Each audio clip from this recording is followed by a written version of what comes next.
दोस्तों, बुद्धिमत्ता जानने के लिए एक बार इस प्रेरणादायक कहानी को जरूर सुने। मैं वादा करता हूँ आपका सोचने समझने का तरीका बदल जाएगा।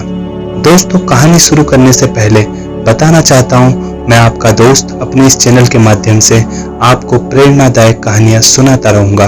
अगर आपको कहानी पसंद आए तो मुझे कमेंट करके जरूर अपने विचार बताएं। मेरे साथ बने रहने के लिए चैनल को सब्सक्राइब जरूर कर लें। किसी महल के द्वार पर एक साधु आया और द्वारपाल से बोला, भीतर जाकर राजा से कहें उनका भाई आया है। द्वारपाल ने समझा कि शायद ये कोई दूर देश के रिश्तेदार होंगे जो सन्यासी लेकर साधु की तरह रह रहे हैं। सूचना मिलने पर राजा मुस्कुराया और साधु को भीतर बुलाकर अपने पास बिठा लिया। साधु ने पूछा, कहो अनुज, क्या हालचाल है तुम्हारे? मैं ठीक हूँ, आप कैसे हैं भैया? राजा बोला। साधु ने कहा, जिस महल में मैं रहता हूँ वह टूटकर जर्जर हो गया है, कभी भी टूटकर गिर सकता है। मेरे 32 नौकर थे, वे भी एक एक करके चले गए। 5 रानियां भी वृद्ध हो गई है, अब उनसे भी कोई काम नहीं होता है।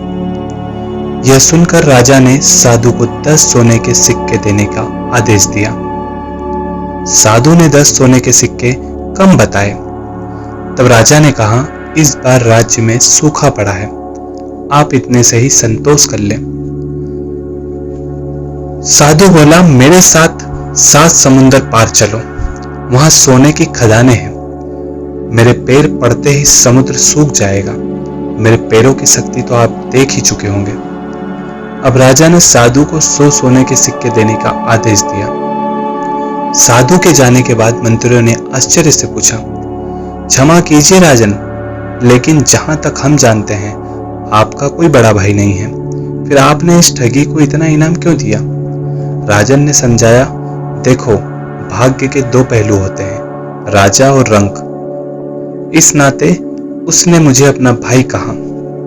जर्जर महल से उसका आशय उसके बूढ़े शरीर से था। 32 नौकर उसके दांत थे और 5 वृद्ध रानियां उसकी 5 इंद्रियां हैं। समुद्र के बहाने उसने मुझे उलाहना दिया कि राजमहल में उसके पैर रखते ही मेरा राजकोष सूख गया है, क्योंकि मैं उसे मात्र 10 सिक्के दे रहा था, जबकि मेरी हैसियत उसे सोने में तोल देने की है। इसलिए उसकी बुद्धिमत्ता पर मैं प्रसन्न हो गया और उसे 100 सोने के सिक्के दे दिए। कल मैं उसे अपना सलाहकार भी नियुक्त करूंगा। दोस्तों, हमें इस कहानी से यह सीख मिलती है कि किसी भी व्यक्ति की बाहरी रूप रंग को देखकर उसकी बुद्धिमत्ता का अंदाजा नहीं लगाना चाहिए। इसलिए हमें सिर्फ किसी के खराब कपड़े पहनने से या उसके अच्छे नहीं दिखने से उसके बारे में गलत विचार नहीं बनाना चाहिए। धन्यवाद दोस्तों, अभी तक के लिए इतना ही। आगे फिर मिलूंगा एक नई कहानी लेकर।